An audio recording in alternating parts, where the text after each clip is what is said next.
நாட்டை ஆள்ற எல்லா எரும மாடுகளும் இங்கேயும் சரி அங்கேயும் சரி மக்களை மகிழ்ச்சியாகவே வச்சுக்க மாட்டேங்கிறான். மகிழ்ச்சியை வச்சுக்கிறேன் அப்படின்ட்டு டாஸ்மாக திறந்து விட்டு ஃபுல்லாக அடிச்சுட்டு போதைகள் எடுக்க வைக்கிறான். காசு எப்படி வரும்? இது ஏன் நான் சொல்கிறேன்னா, சினிமா பார்க்க இவர் எங்கே தனஞ்சயன்லாம் போயிட்டாங்களா?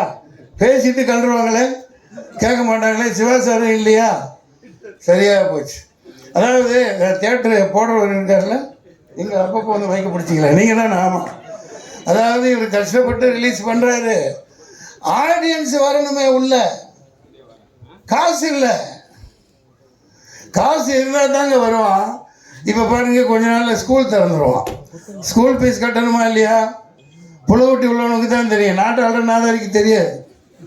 சார் எவ்வளோ கஷ்டம் சார். ஆட்டோக்காரங்க அந்த 1.5 மாதம் லீவ் இருக்குல்ல, அந்த லீவுக்கும் சேர்த்து காசு வாங்குறாங்களா இல்லையா? சார் நான் உங்களை நம்பித்தான் சார் இருக்கோம். வேறு ஒன்றும் பதில் சொல்ல முடியல.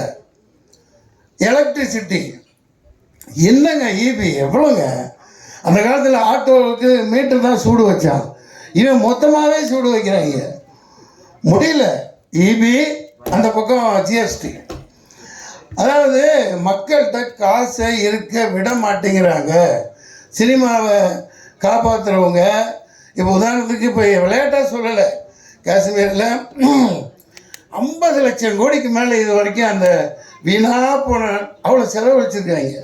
அதுக்கு மேலேன்னு நினைக்கிறேன் 8 லட்சம் ஃபோர்ஸு. ஒரு அடிக்கு ஒருத்தன் நின்றுட்டுருக்கான்.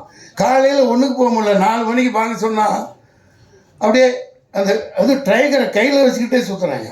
எப்போ போட்டு தள்ளுவான்னு தெரியல. நம்ம ஊர் போலீஸ்னால் இப்படி வச்சுக்கிட்டு ஜாலியாக அப்படி சுற்றிக்கிட்டு இருப்பாங்க. இப்படியே சுற்றுறாங்க எல்லாம் ஃபுல் ஆம்டா. அவ்வளோ பணத்தை கொண்டு போய் கொட்டுறாங்களே. நான் சொல்ல வர்றது, சினிமாவை வாழ வைக்க யாருப்பா இருக்கா? நம்ம சங்கம் யார்? நம்ம இங்கேருந்து நாளைக்கு உருவாகலாம், நீங்கள் கூட உருவாகலாம். அதாவது வேணும், கம்பல் பண்ணணும். மத்திய அரசு என்னென்னமோ சும்மா இருப்பா, சினிமா ஓட வேணாமா?